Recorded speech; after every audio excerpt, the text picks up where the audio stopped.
I myself needed some clarity on it. So I just thought I would share that clarity. So basically, wisdom traditions focus on oneness, on becoming one with God, on experiencing God, enlightenment, on practicing the presence, being in communion with God.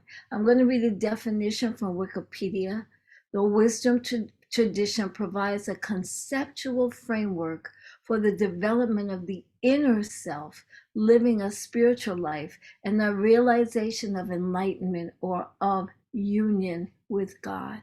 So, this morning we're going to take a look at wisdom traditions and also notice the similarities within our own culture, our own traditions and beliefs, and also see how our science of mind teaching is, in fact, a wisdom tradition.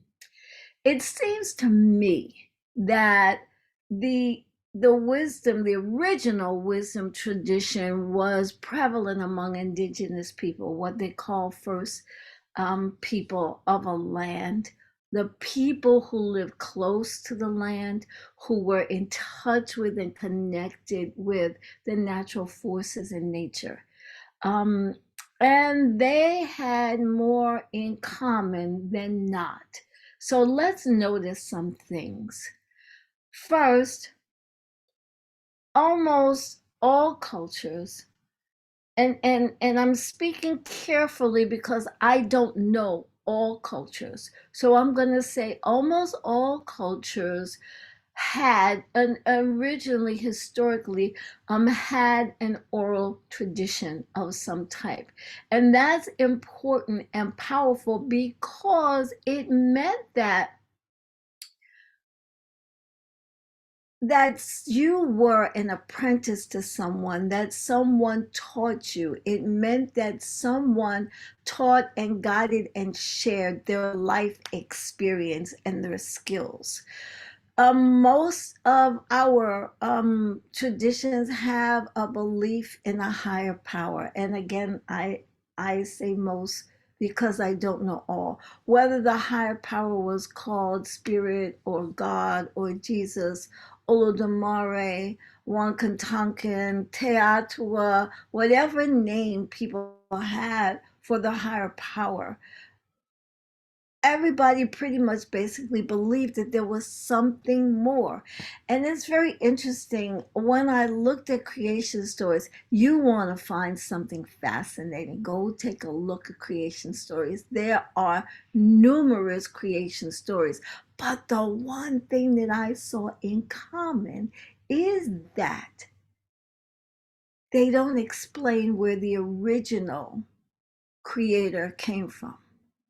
It just was. And I found that fascinating, and we know why. It's obvious. I don't have to explain that. And so most traditions have one main higher being, and then there are intermediaries, intercessors, or helpers. There could be saints, there could be spirits, there could be God, some deity of some form in the culture, and often some representation of evil, a devil, a mysterious spirit, a trickster, sometimes demons, and also most have some form of person who is more clear, more adept, more skilled, more connected, priests, ministers, shamans, gurus, masters, someone with a higher level of awareness or consciousness, a spiritual connection. I love the term anointed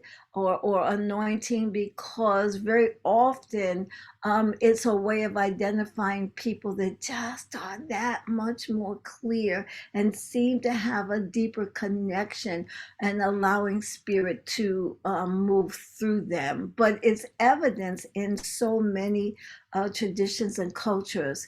Um, Also, you almost always see a belief in that higher power within, that we're made in the image and likeness of God, that we have a soul, a consciousness, that we have a core of divinity. We have something that connects us with this higher power.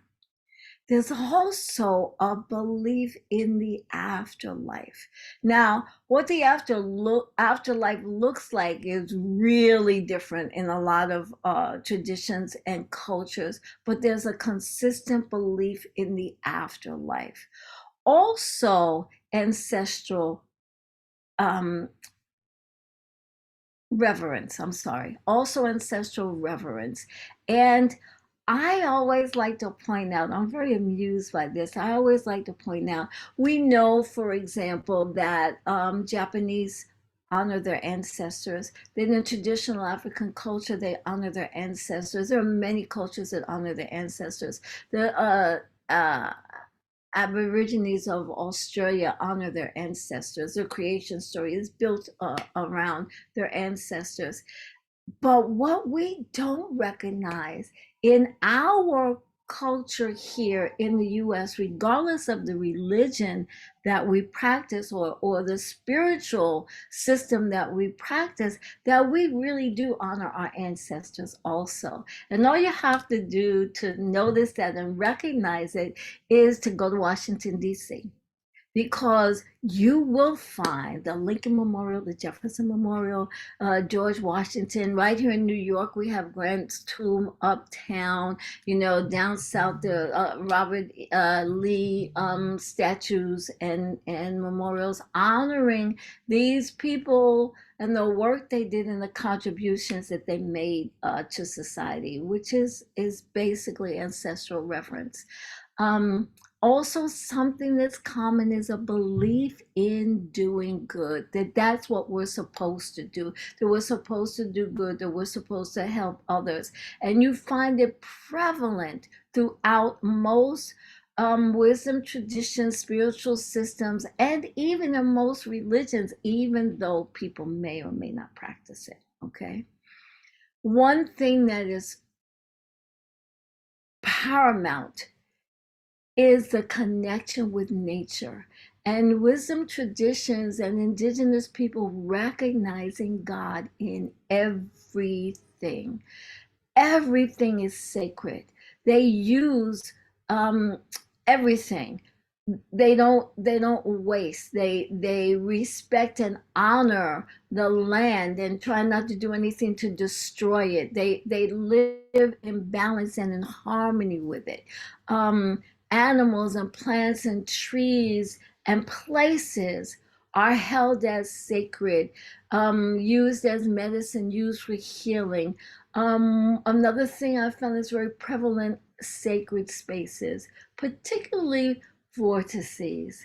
They're all over the planet, no matter what country, culture, religion. So we've got Stonehenge, we've got Sedona, Esvedra in Spain, Mount Shasta, the Richard in Mauritania, the Zenegambian stone circles. Those are the largest, most prevalent, and the widest area of stone circles in the world.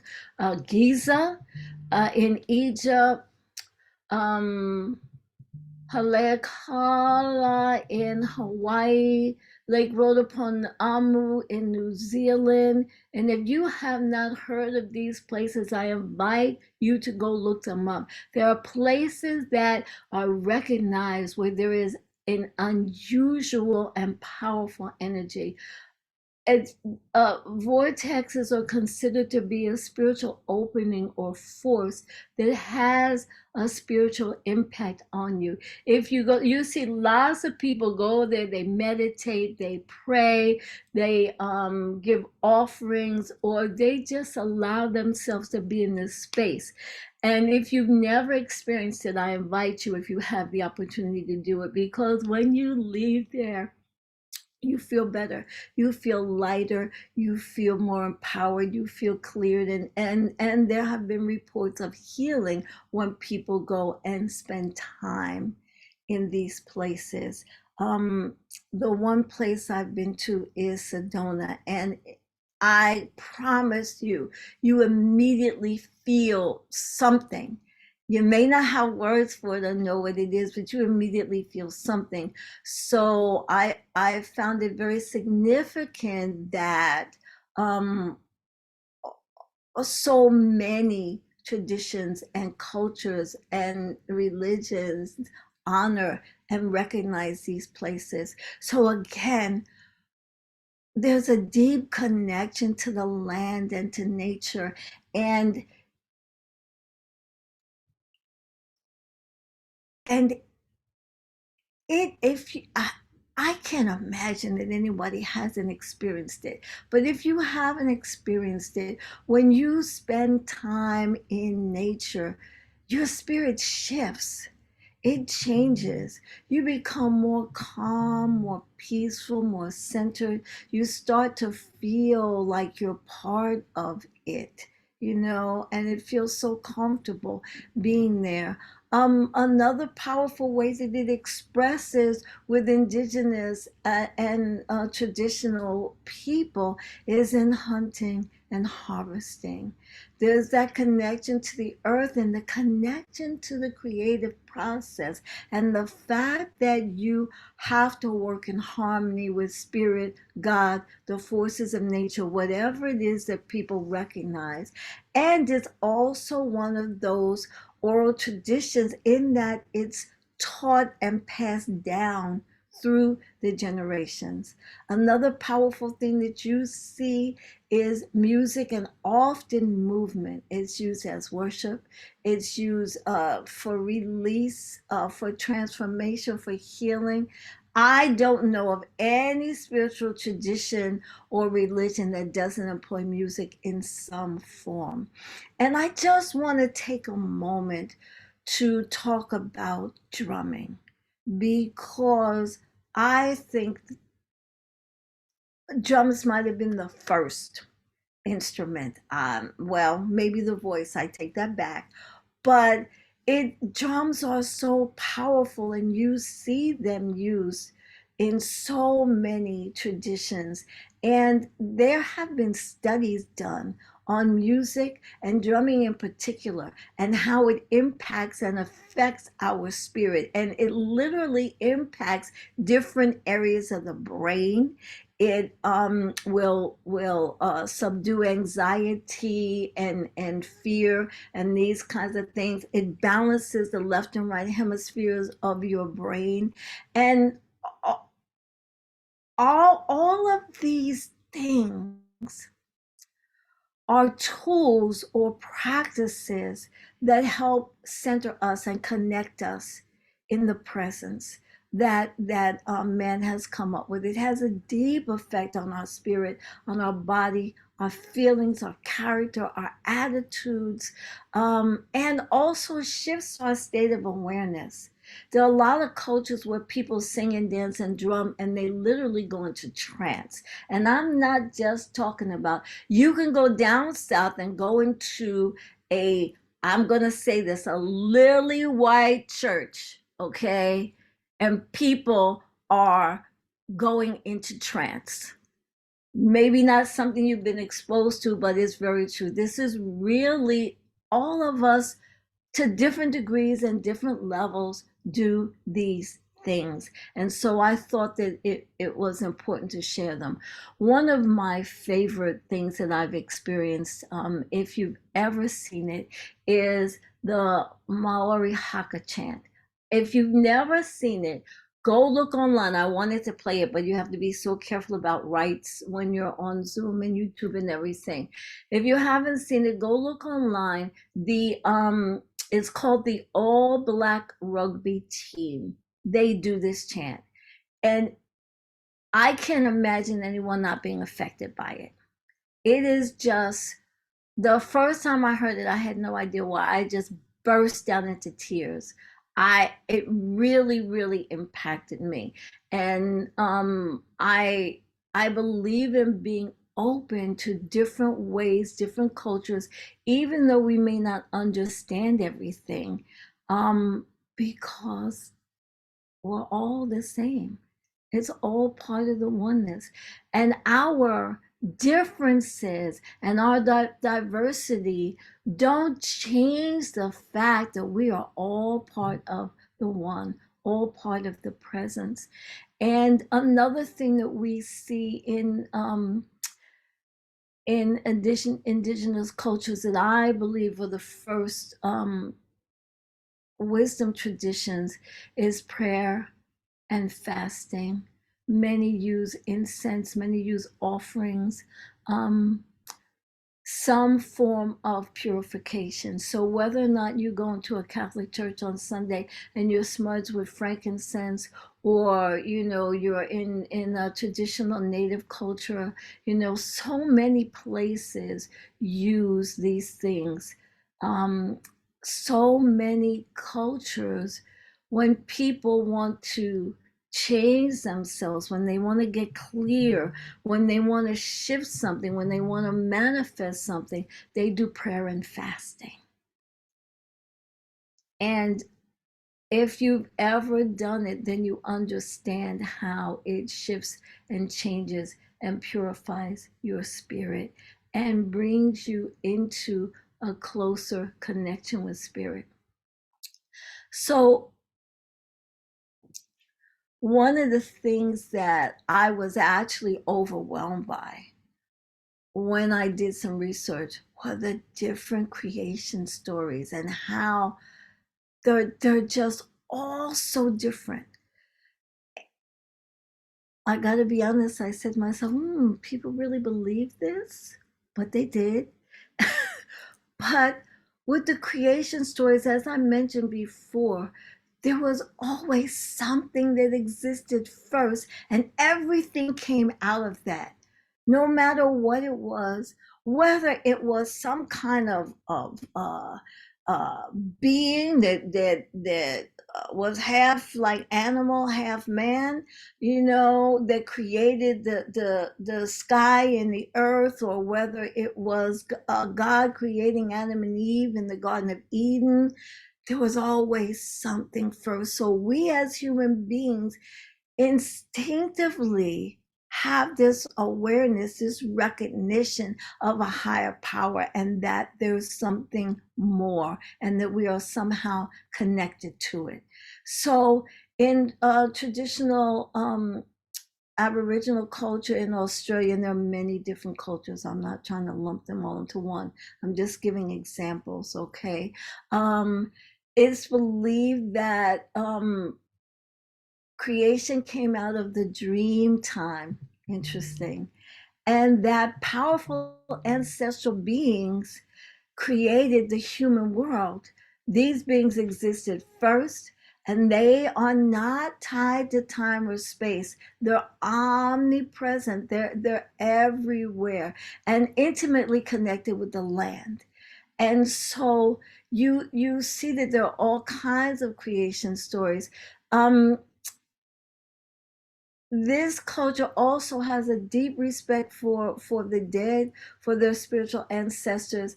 That idea plays a major role in their culture, as well as they have sacred sites, and as well as believing in an afterlife and spirits in places like sacred trees or sacred areas.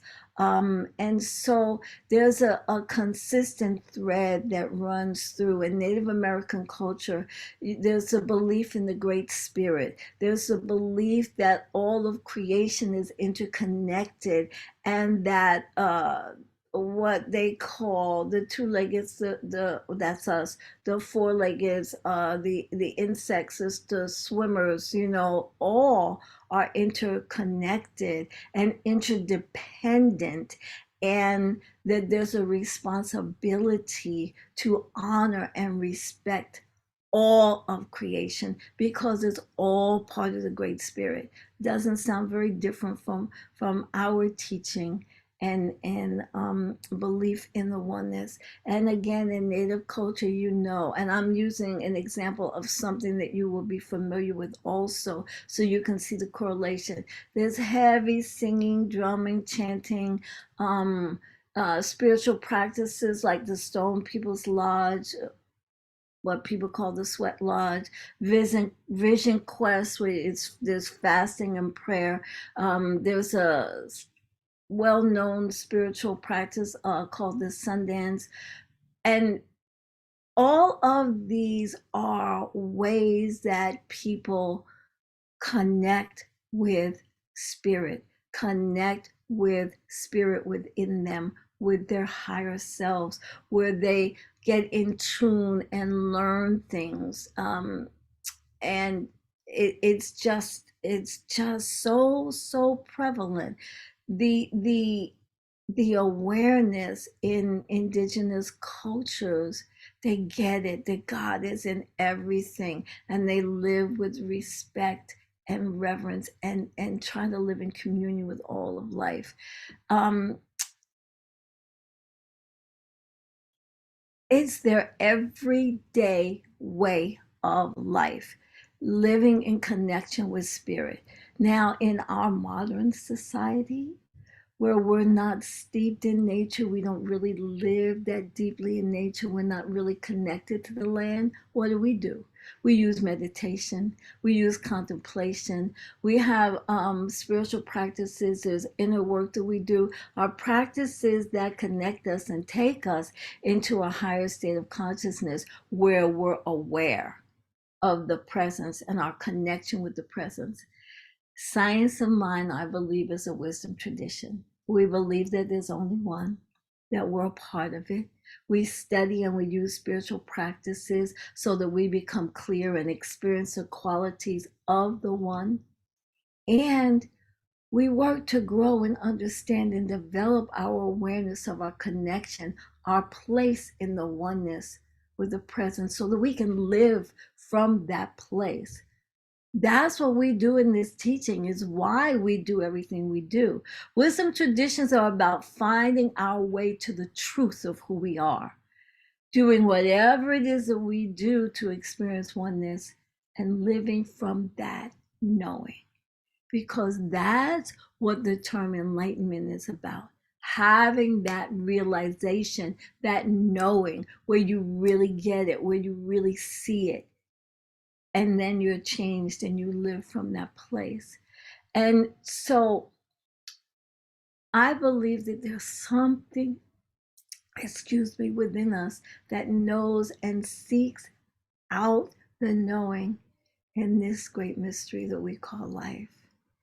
We seek connection with the one, whether it's the hero's journey, a young farmer learning the land, the weather, how it's going to affect things, the ethos of the seeds that are being planted, the natural deterrence to a successful crop, a monk learning meditation or practicing seva, practicing mindfulness or tai chi, a young woman or man that's going through a rite of passage, being taught, being guided, being tested to hone their character and transform themselves, to grow and become what is in essence more of themselves, more of who they truly are. Or a science of mind practitioner in training, studying the teaching, working to embody the principles entrenched in daily spiritual practices, mindfulness, meditation, prayer, self-reflection, deep introspection, practicing integrity and harmlessness, seva, and of course, spiritual mind treatment. Most of us are seeking the peace, the bliss, the connection with the divine. I dare say it's our raison d'etre, our reason for living. So let's take this into treatment.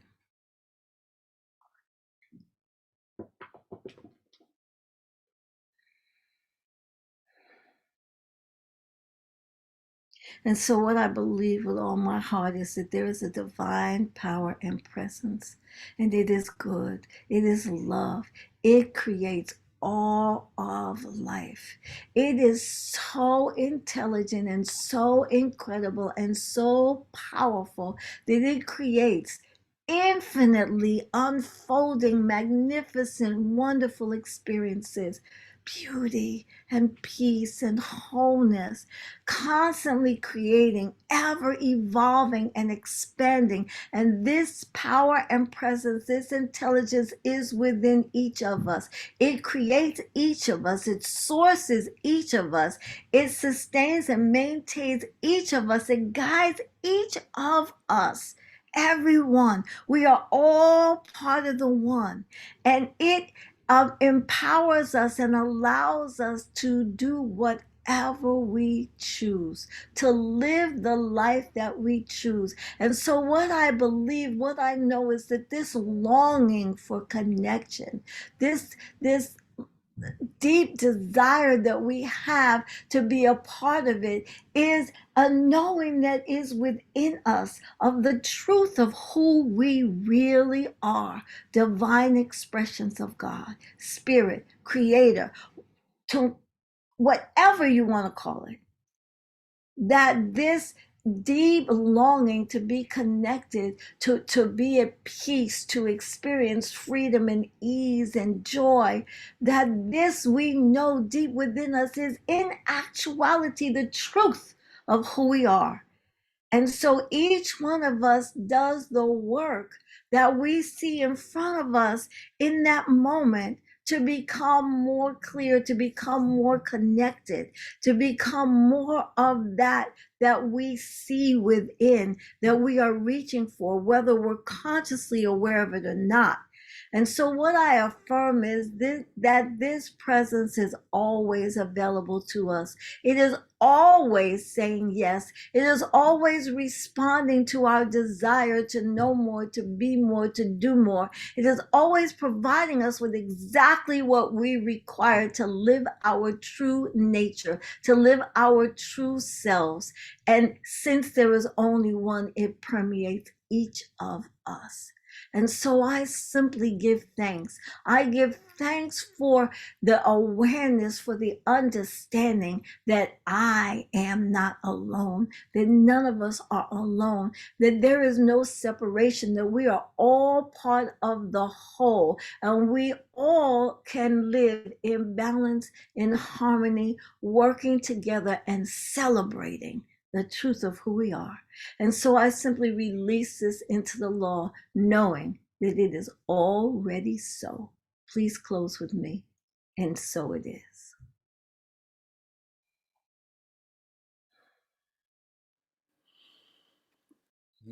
Yes. As we take these words in and take a deep breath, this song, one of my originals, I think says all of what Toni just said. Here we go.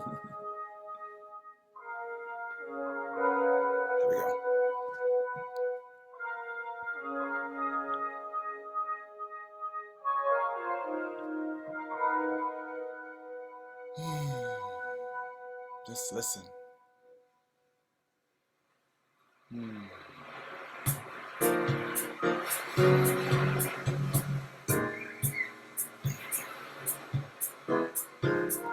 The flowers in bloom, the rivers that flow,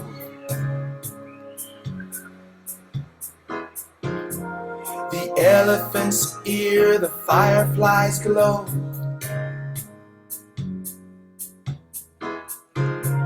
The sun that warms one earth, one sky.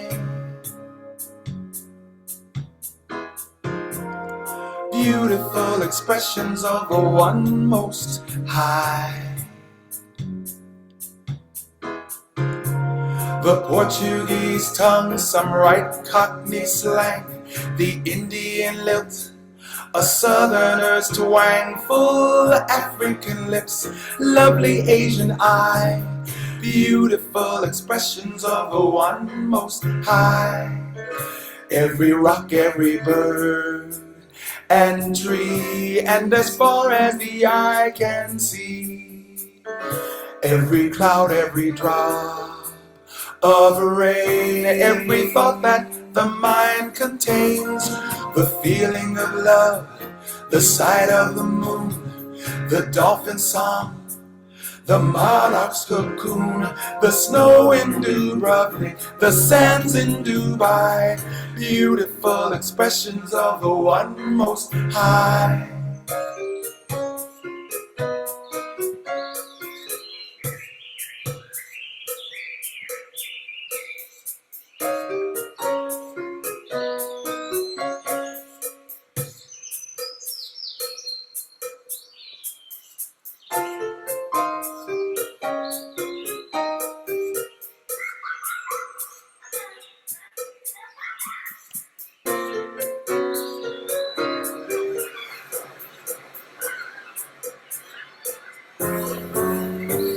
the sound of your voice, a good night's rest, a lavender breeze, a full deep breath. Everything, everyone, you and I. Beautiful expressions of the one most high. The thunder rolls, lightning cracks, mama's hips sway with babies on their backs. Volcanoes explode, hurricanes twirl, contagious sweet laughter of playing little girls. Mommy and daddy's protection, birds of peace, the dove, public displays of affection, random acts of love, beautiful expressions of the one most high.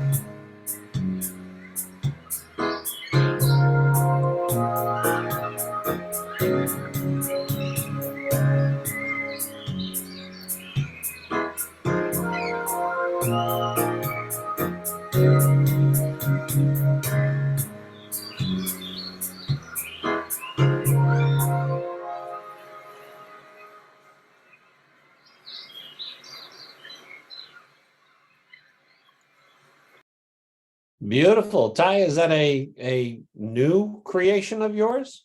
Not new anymore. It's on the latest album. It's on the Spirit Rising album. It's gorgeous. On That's number 2. beautiful work. Beautiful work. Thank you. And thank you. And Toni, thank you so much. Great talk today. If you can unmute for a second. There were some questions raised when you referred to the rugby, the All Blacks. It's either what, Australian or New Zealand, I don't remember. New Zealand. It's a Maori team, and they do the haka. Yeah, They do the haka, and yeah, actually, they're called the All Blacks because of their uniforms. right. And they are considered to be the most successful rugby team ever. But when you watch them do the haka, it is quite impressive. When you watch them do the haka, you'll understand why they're the most successful team. Yeah, really. That's very true. That's really true. So if you haven't seen that, folks, absolutely. That was a great reference there. But everybody is saying they want to rewatch your talk. There was so much good stuff in there. So thank you. Awesome. Thank you. Thank you. I greatly appreciate it. May I say one thing? Yeah. You hear me say this over and over again. I'll probably never stop. I am so floored and inspired by spirit synchronicity, how spirit brings things together. Ty did that song. He had no idea what I was talking about today. We haven't talked. The synchronicity is just amazing. You know that the presence is there, and we're all connected. I just had to say that once again. I'm sorry. And you're absolutely right, because if I'm correct, I didn't even know he was going to be on with us today singing until about yesterday or something like that. So Absolutely. So Spirit moved everything in the right and perfect place at the right time. Everything right there in place. And for that, we are very, very grateful. And now is the time. Let me just stop the recording before we go in.